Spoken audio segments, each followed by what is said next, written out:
Class 2 current transformer. In 2A is not there in your syllabus. So we will directly go to 2B to measure high value of AC current using a normal, ordinary or low range ammeter. See, to measure 100 amperes itself it is difficult because the ammeter range ammeter coils will be it should be able to handle high current, or there should be high value of shunt. Okay, whatever it is, the terminals of ammeter will be bulky. Just imagine to measure 1000 amperes.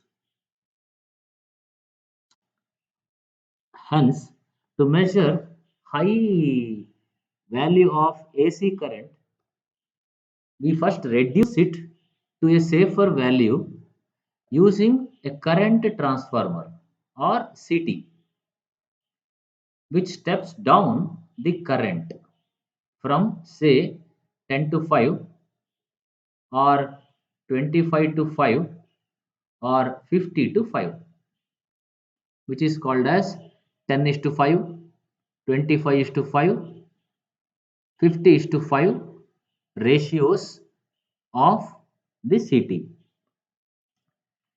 So here we have this circuit. CT is always used with load because current will flow only if there is load. Note that in a CT, number of turns in primary will be less, in secondary will be higher. That is reverse or opposite of PT. In PT, just we have seen primary will have more number of turns, secondary lesser, PT. In CT, primary will have lesser number of turns.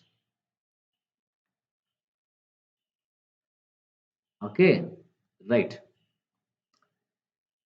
Sometimes primary will be just a rod, secondary will be a coil, which is uh, encircling the primary. Means the rod acts as primary and secondary will have coil. The primary rod means number of turns is 1.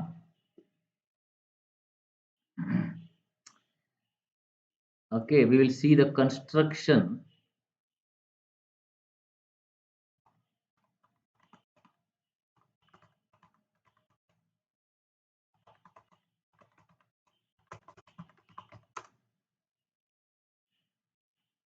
See, it is like this.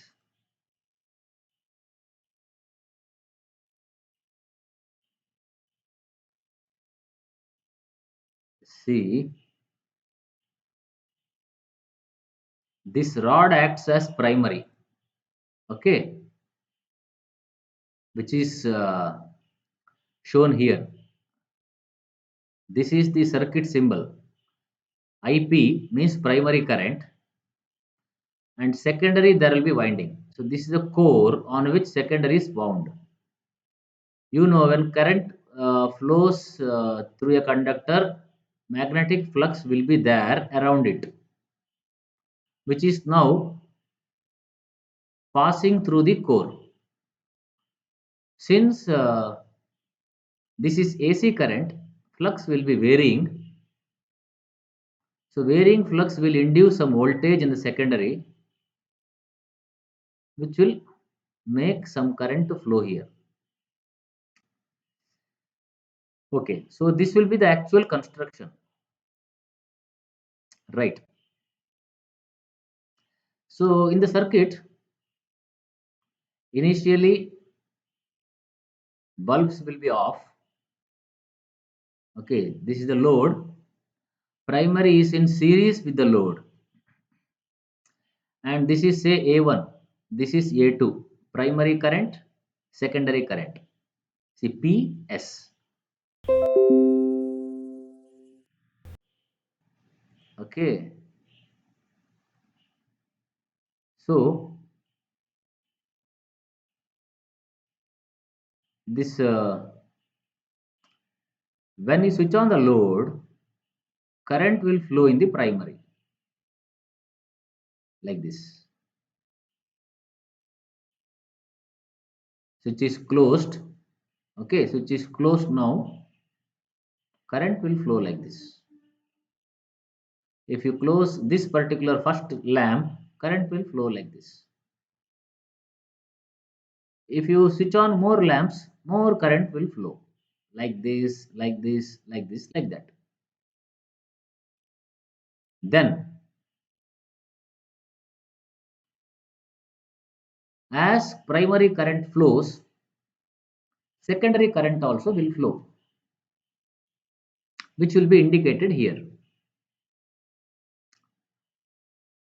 By multiplying the ratio, we can get this current. So there is actually no need of this one, A1,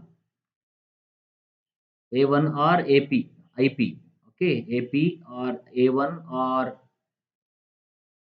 whatever it is. Primary ammeter is not necessary. Ammeter in the primary circuit is not necessary. We have kept this just for verification. Okay. So ratio selected in CT. In our laboratory we have different ratios. 10 is to 5, next 25 is to 5, next 50 is to 5. In examination, they may ask only one ratio or two ratios, but here we will do for all the three ratios. For each ratio, we will take four readings by switching on lamps at four different settings. Say first, initially you will switch on three lamps. Better always switch two to three lamps, because if you switch only one lamp, the ammeter response will be very much less. Reading will be erroneous. You will not be able to take reading properly. So initially, while take first initially means while taking the first reading, switch on two to three lamps.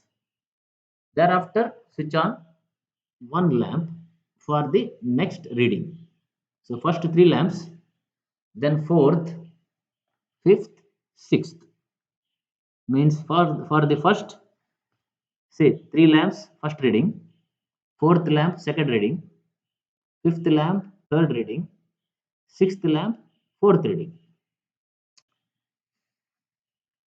So you can get high current, means primary current, just by secondary current into ratio.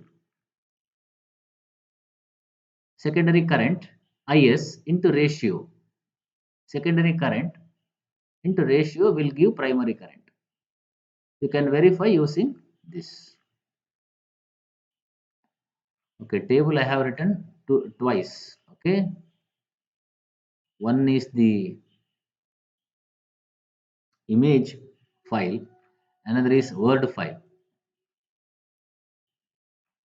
Okay, for you just refer any table. Right.